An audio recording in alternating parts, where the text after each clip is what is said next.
สบายดีมื้อนี้มีโปรโมชันดีๆจาก Capital Bear มา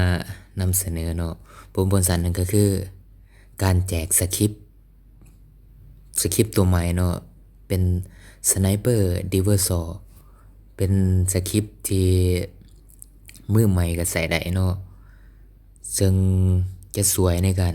ตัดสินใจเนาะและสคริปต์ตัวนี้มันมีสัญญาณเตือนที่ผิดพลาดน้อยเนาะ ซึ่งมือใหม่บ่ฮู้ว่าจะเทรดแนวใดสามารถเทรดตามสคริปต์นี้ก็ได้เนาะแล้วก็นอกจากจะ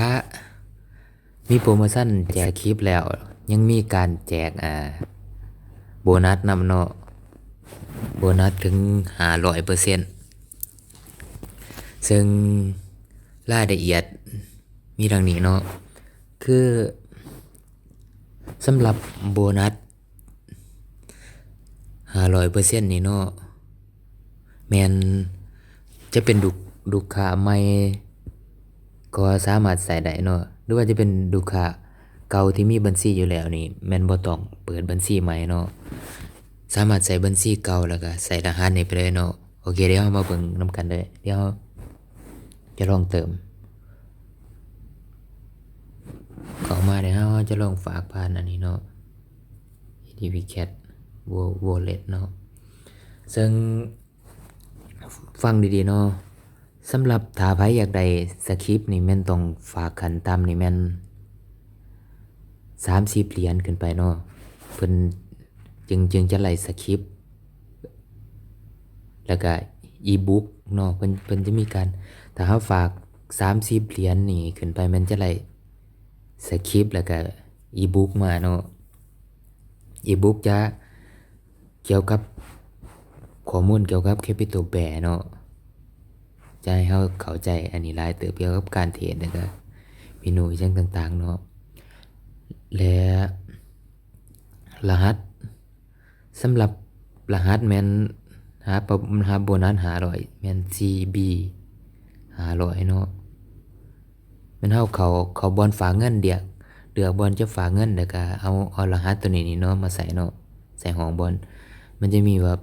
โปรโมอันนี้เนาะเขียนใส่ CB 500แล้วก็กดอันนี้เนาะแอปพลายนี่เขาจะฝาก30เนาะเราต้องเปลี่ยนจำนวนเงินนี่เป็น30แล้วก็ใส่รหัสอันนี้ใส่นี่เนาะนี่เขียน CB 500แล้วก็กดแอปพลายเนาะกดนี้นี่มันจะบอกรายละเอียดเราถ้าเราฝาก30นี่มันตัวนี้เนาะโบนัสแม่น500เขาจะได้อยู่150แล้วก็บวกต้นทุนเราอีก30เหรียญรวมแล้วเขาจะได้อยู่180เนาะถ้าเกิดฝาก100นี่ถ้าเป็นฝาก100มันจะหลายๆเนาะโบนัส500ก็เท่ากับ500เหรียญเลยบวกทุนเขานำเขาจะได้ได้อยู่600เหรียญเนาะสมมุติเป็นพันนี่บัดนี้เป็นพันนี่แห้งหลายๆเนาะเป็นพันนี่แม่นโบนัสนี่จะได้อยู่พันเนาะซึ่งรวมๆกับนี่อะไรจะเป็น2,000เนาะแต่ให้ฝาก30เนาะอย่าลืมเนาะถ้าไผอยากไล่สคริปต์นี่แม่นต้องฝากขั้นต่ำแม่น30เหรียญเนาะจึงจะได้เพิ่นจะจึงส่งสคริปต์ให้เฮาเนาะสคริปต์กับอีบุ๊กแต่ว่านี่มันมีแจกโบนัสนำอีกเนาะแล้วการใส่รหัสนี่แม่นเฮาฝาก30แต่เฮาจะได้อยู่180เนาะเพราะว่าเฮาได้โบนัส150เหรียญเนาะโอเคเฮามาเริ่มกันเลยหวังว่าจะบ่งงเนาะ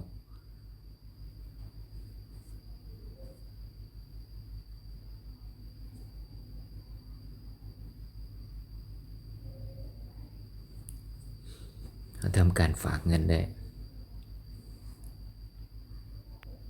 นี่เราข้ามไปตอนที่สำเร็จเลยเนาะโอเคสำเร็จแล้วเนาะนี่เราจะได้เราฝาก30เนาะโบนัส150เลยเงินเราจะเป็นเงินเราจะขึ้นเป็น180อยู่นี่เนาะเราฝาก30เดี๋ยวเรากดเข้าไปโอเคเดี๋ยวต่อไปเรามาเบิ่งการนำใส่สคริปต์กันเลยเนาะเพราะว่าเป้าหมายของการอันนี้แม่นเราอยากมานำเสนอสคริปต์ตัวใหม่เนาะหลังจากที่เราเติมเงินครบตามจำนวน30เหรียญเนาะต่อไปเดี๋ยวแม่นให้เรารอท่าเนาะแต่เพิ่นจะส่งสคริปต์กับอีบุ๊กเราให้เราทางอีเมลเนาะโอเคเดี๋ยวเราตัดไปส่วนที่เพิ่นส่งอีเมลมาแล้วเนาะโอเคหลังจากที่เราได้รับอีเมลแล้วแม่นเราไปเปิดอีเมลเราเนาะอีเมลหลังจากเขาเปิดอีเมลของเราเพิ่นจะส่งอีเมลมาแบบนี้ให้เราเปิดไปที่อีเมลของเราเนาะแล้วก็ทำการเปิดไฟล์ตัวนี้เลย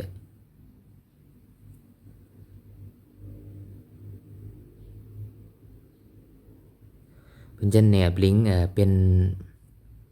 อีบุ๊กที่เป็นอีบุ๊กคู่มือการใช้งานของแพลตฟอร์มอันนี้ Trading Capital Bear นี่เนาะนี่มันจะบอกละเอียดเลยรายละเอียดเกี่ยวกับประมาณนี้เนาะเดี๋ยวลองไปศึกษาเบิ่งเนาะเดี๋ยวเราทำการดาวน์โหลดไว้เก็บไว้ในเครื่องเราได้เลยเนาะแต่พี่ตัวหลักของตัวนี้เนาะมันตัวนี้เป็นสคริปต์เนาะสคริปต์แม่นให้เรากดอันนี้ดาวน์โหลดอยู่นี่ไว้เนาะ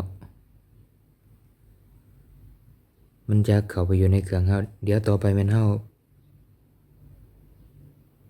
ไปเบิ่งวิธีติดตั้งสคริปต์เนาะหลังจากที่เราทำการดาวน์โหลดมาแล้วเนาะแม่นให้เราเข้าไปเบิ่งไฟล์ตัวที่เราดาวน์โหลดมานี่เนาะเปิดไฟล์ขึ้นมาแล้วก็ copy ข้อความซุมนี้ไปเนาะข้อความในสคริปต์มันนั่นเนาะเป็น PDF เนาะ copy ไปให้เบิดทุกตัวเนาะ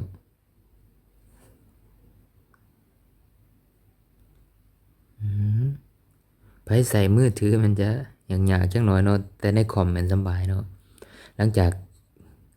ไฮไลท์อันนี้เบิดแล้วแม่นเราทำการ copy ได้เนาะต่อไปแม่นเราไปเบิ่งวิธีติดตั้งสคริปต์มันเข้าไป Capital Bear เฮานี่เนาะเปิดแอปขึ้นมาแม่นเฮาเข้าไปตัวนี้บัดนี้นี่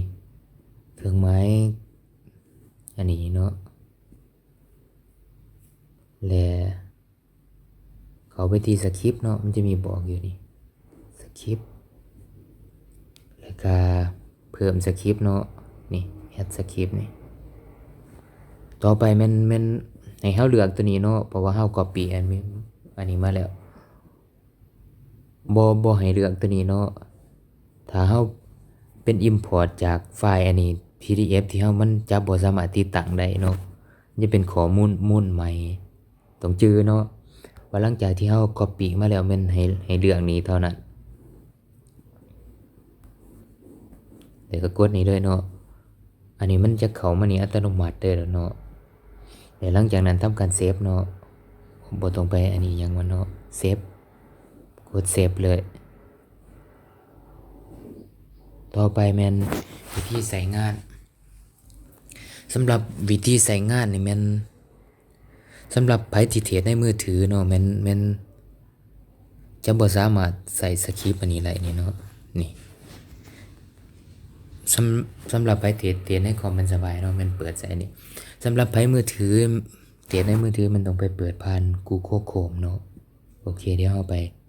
เข้า Google Chrome เนาะแบบนี้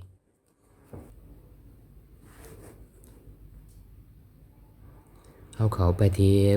เปิดไปที่เว็บไซต์ Capital Bear เนาะอั นนี้ก็เขามีอันนี้อยู่แล้วทำการล็อกอินได้เนาะ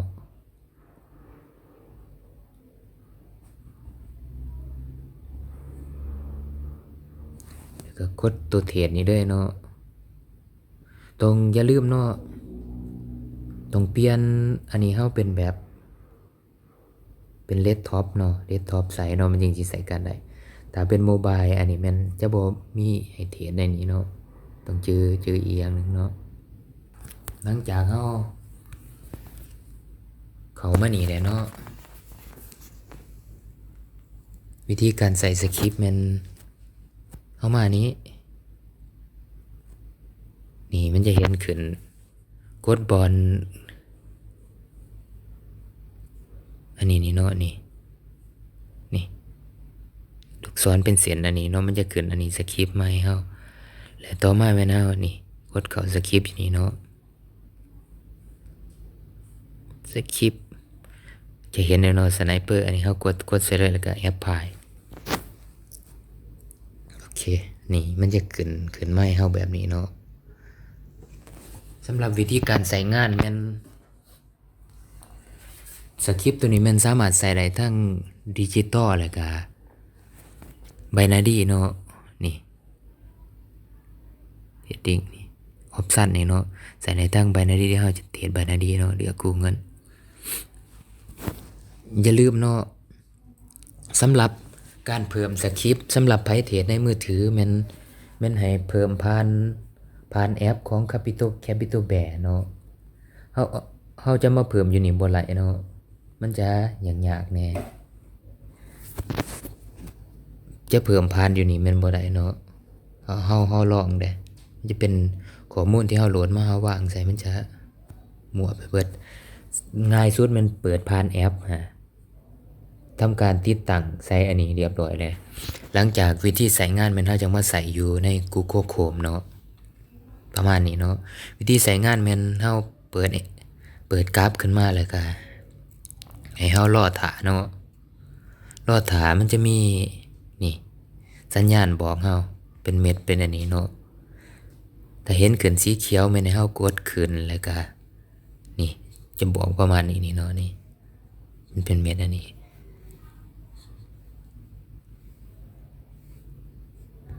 เดี๋ยวไปลองคูเงินใหม่เนาะมันจะมีหลากหลายแบบนี้เนาะแต่เห็นสีแดงแบบนี้มันกดลงเนาะหมายความว่าเฮาเปิดกราฟขึ้นมาแล้วก็รอท่าสัญญาณอย่างเดียวเนาะเดี๋ยวเราจะลองเทรดในเบิ่งจัก2ใหม่เนาะการท่านี่อาจจะโดนเติมเนาะซ้ำมีสัญญาณเดี๋ยวเฮาตัดไปจุดที่มีจุดเขาด้วยเนาะ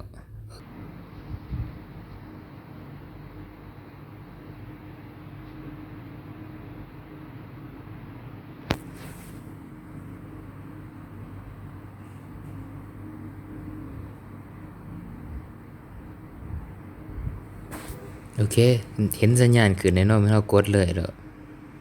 สัญญาณอาจจะมาสายแน่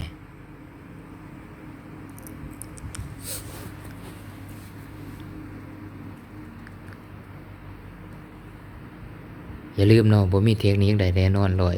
100% อันนี้มันก็มีผิดพลาดอันนี้คือกันแต่ว่าสำหรับมือใหม่บ่ฮู้จะเตียนแนวใดสามารถใส่เป็นแนวทางได้เนาะเบิ่งเงินบอกผ่านมากก็โอเคอยู่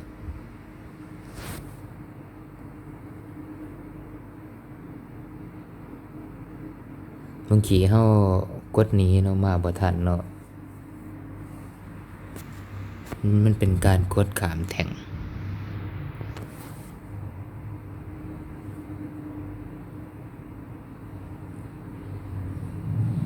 ดื่มเบิ่งเวลานำเนาะ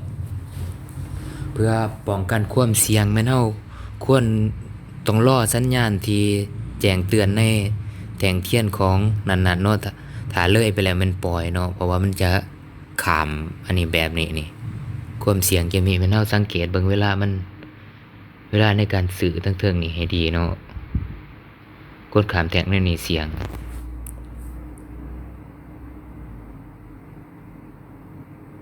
นี่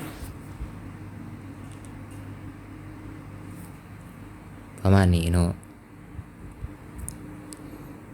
เมื่อกี้เขาลืมเบิ่งเวลาที่มันอันนี้มันเลยแท่งอันนี้มาแล้วถือว่าเป็นอันนี้ที่ดีเนาะแบบเราสังเกตเวลาตัวนี้นี่นำนี่นี่ถ้าเลยเวลาตัวนี้แล้วมันปล่อยโดยถึงสิมีสัญญาณอันนี้ก็ตามนี่ตรงสื่ออยู่ในระหว่างประมาณ30วิลงไปเนาะถ้าเกิน30วิเนี่ยมันจะเป็นแท่งใหม่คือแบบนี้นี่มันจะพลาดโอกาสเนาะแล้วเฮาลองมาเบิ่งจังหวะใหม่เบิ่งเมื่อกี้เฮาเข้าบ่ทันเนาะกดสา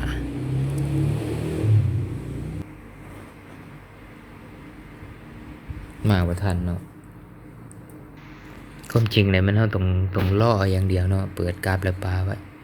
เปิดไปเปิดมาแนวนี้บ่ดีเนาะสัญญาณมาเฮาก็บ่เห็นเนาะโอ้เดี๋ยวรอกลับหย่อไปหน่อยหนึงเดี๋ยวเฮาลองกด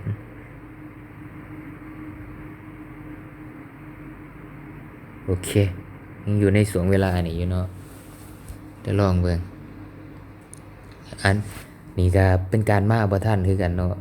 ที่จริงต้องกดอยู่จุดต่ำกว่านี้เนาะ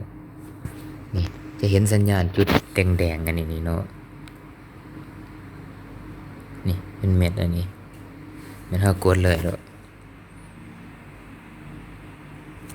ลองเบิ่งว่าจะไหวบ่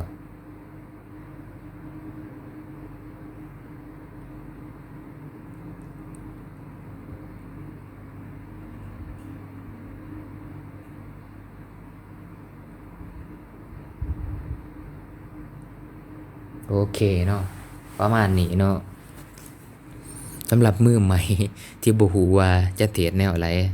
แล้วก็สามารถใส่ตัวนี้เป็นตัวนำทางเป็นอันนี้เทรดได้เนาะแต่ต้องรอคือคำว่าสังเกตเบิ่งเวลาตัวนี้นี่ให้ดีนี่ต้องอยู่ระหว่าง30วิลงไปเนาะถ้าเกิน30ขึ้นมาแม่นแสดงว่ามันจะไปเป็นของแท่งใหม่เนาะต้องเจอเดี๋ยวเราลองกดอีกใหม่หนึงเนาะหาจุดเข้าอีกสำหรับมือใหม่เนาะก็ถือว่าเบิ่งมันบอกผ่านมาก็ถือว่าแม่นอยู่เนาะแต่ระวังสัญญาณบางทีมันเตือนผิดพลาดอันนี้เนาะก็มีคือกันอย่างที่ฮู้นั่นแหละบ่มีอะไร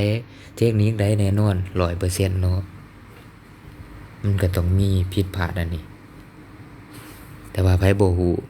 ว่าจะเทรดแนวใดเทรดตามตัวนี้ก็ได้เนาะเปอร์เซ็นต์ชนะหลายอยู่ดีกว่าเฮาเทรดเองแบบบ่ฮู้อิหยังอยู่แล้วลองกดอีกใหม่หนึง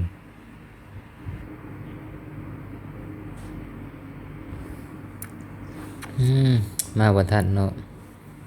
พลาดโอกาสไปแบบนี้บ่ต้องไปกดเนาะเพราะว่ามันกลายเวลาอันนี้ไปแล้วถ้าเฮากดมันจะเป็นของแท่งใหม่เด้อ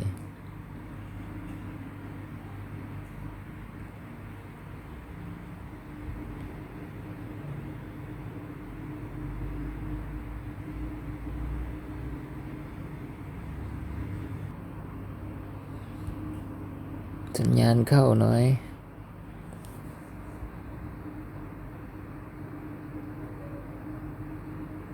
โอเคมาได้กดเลยเอ้า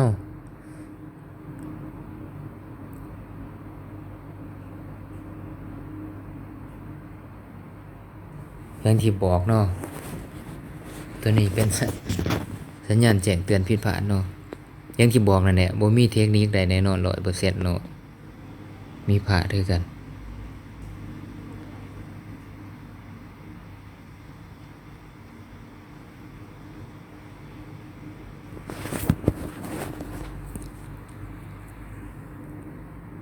อาจจะบ่รอดเด้อเนาะเดี๋ยวเราไปลอง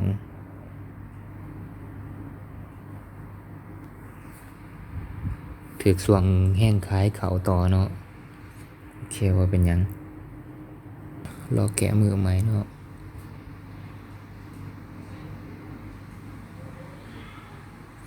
แสดงว่าเมื่อกี้แห้งขายมันยังบ่เบิดเนาะ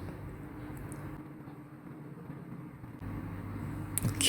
รอสัญญาณมาน่าจะกลับตัวอะไรแล้วมันลงมาหลายแล้วน่าจะลองใส่ไปสัก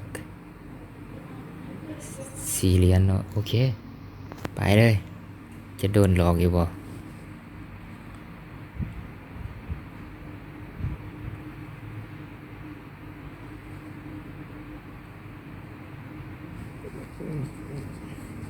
ถือว่านี่เป็น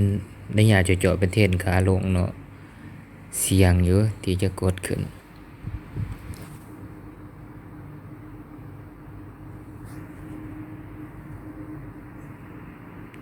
ฉะนั้นนี่ถือว่าเป็นตัวอย่างที่ดีอีกอย่างหนึ่งเนาะบ่ต้องเลือกตัดสินใจเอาเองสำหรับถ่ายให้ดีแต่มันควรเลือกกลับอันนี้ดีๆเนาะถ้าไปเทรนขาลงมันจะเน้นซื้อลงเนาะเสมอเนาะดีดื้อดีแท้ก็แม่นล่อถ้าล่อได้จะเป็นการดีล่อย่อก่อนคอยกดเนาะได้แม้ก็ว่าได้ตำแหน่งต่ำเท่าได้แห่งดีเดี๋ยวอีกใหม่หนึ่งเนาะใหม่เมื่อกี้เสมอเดี๋ยวจะกดอีกเพิ่มอีกใหม่หนึ่งเนาะถ้าเป็นกราฟประเภทจังซี่นี่เราเห็นว่าไปเทรนขาลงมื้อนี้เฮาท่าซื้อที่จุดกับตัวแบบจังซี่นี่จะดีกว่าเฮาจะบ่ซื้อสวนขึ้นเนาะแม่นให้ซื้อลงตามโอเคแบบนี้นี่เนาะแต่ว่าสัญญาณบ่ขึ้นมาตัวนี้ถ้าขึ้นนี่มันสามารถกดลงได้เนาะเพราะว่านี่โดยรวมมันก็ถือว่ากำลังเซตเป็นเทรนขาลงอยู่มาว่าสัญญาณนะ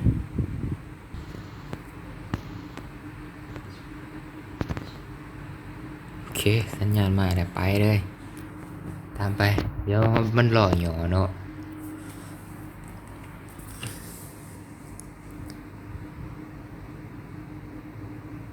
มาวัดกันเบิ่ง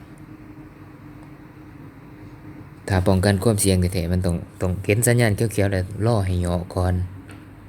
ถ้าจะได้จุดต่ำๆแต่ส่วนหลายจะบ่ทันเนาะบริหารความเสี่ยงเอาเองเนาะ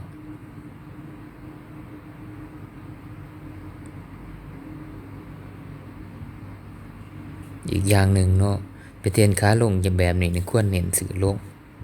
มันจะบ่สวนขึ้นเนาะ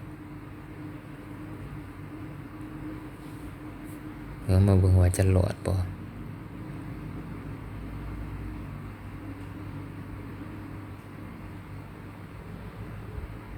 โอเค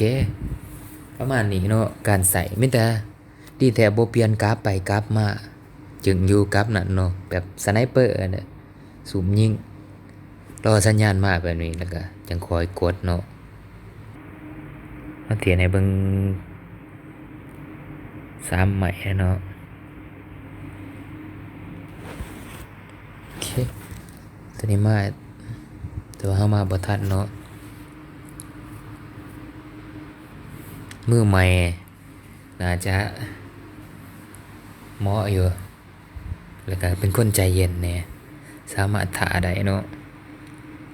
ลองใครสนใจลองเอาไปฝึกสอนใส่เบิ่งเนาะอย่าลืมว่าถ้าอยากได้อีบุ๊กแล้วก็สคริปต์ตัวนี้แม่นต้องเติมเงินขั้นต่ำแม่น30 เหรียญขึ้นไปเนาะแล้วเพิ่นจะส่งสคริปต์กับอีบุ๊กให้เฮาทางอีเมลแล้วก็พิเศษในส่วนนี้เนาะเพิ่นมีแจกรหัสอันนั้น500%เนาะซึ่งจะได้500%ของจำนวนเงินที่ฝากเนาะเติม100ก็แม่นได้บวก500ก็พอดีเป็น600เลยเด้อแบบที่เฮาบอกกันผ่านหน้าตอนก่อนหน้านี้เนาะแล้วก็พิเศษสำหรับเดือนนี้เพิ่นยังมีกิจกรรมแบบ Trade to Win เนาะแจกทริปฮ่องกงเที่ยว3 วัน 2 คืนสูงสุดมูลค่า25,000 บาทเนาะ เงื่อนไขในการรับกิจกรรมนี่มันคือเป็นผู้ที่เทรดมียอดเงินสะสมภายในวันที่1หาวันที่31เดือนนี้เนาะเดือนกรกฎนี่เนาะแล้วก็จะประกาศผู้โชคดีในวันที่5สิงหาเนาะของเดือนถัดไปแล้วก็ยืนยันเพื่อรับรางวัลนี่เห็นวันที่10สิงหาเนาะอย่าลืมเนาะใครสนใจสามารถเปิดบัญชีที่ลิงก์ใต้คลิปนี้เลยโปรโมชั่นนี้แม่นสำหรับเทิงลูกค้าเก่าและลูกค้าใหม่เนาะแล้วก็ลาวเฮาก็แม่นสามารถรับโปรโมชั่นเหล่านี้ได้คือกันเนาะลืมบอกไปเนาะสำหรับโบนัสนี่แม่นเฮาบ่สามารถถอนได้ถ้าจะถอนได้มันเฮาต้องเทรดให้มันได้ตามจำนวนที่เขากำหนดอันนี้อยู่เนาะคือของเฮานี่มันต้องประมาณ 30,000 เหรียญเนาะใน 30,000 เหรียญนี่บ่แม่นกำไรเนาะเป็นแบบยอดรวมของใหม่ที่เฮาชนะเนาะนี่แบบของเฮานี่ของเฮา180 เหรียญแต่ว่ามันขึ้น181แต่ว่าในนี้มันไปได้10 เหรียญเนาะหมายความว่าร่วมใหม่ที่เฮาชนะหั่นแม่นให้มันถึงนี่เนาะจึงสามารถถอนโบนัสได้เนาะประมาณนี้เนาะ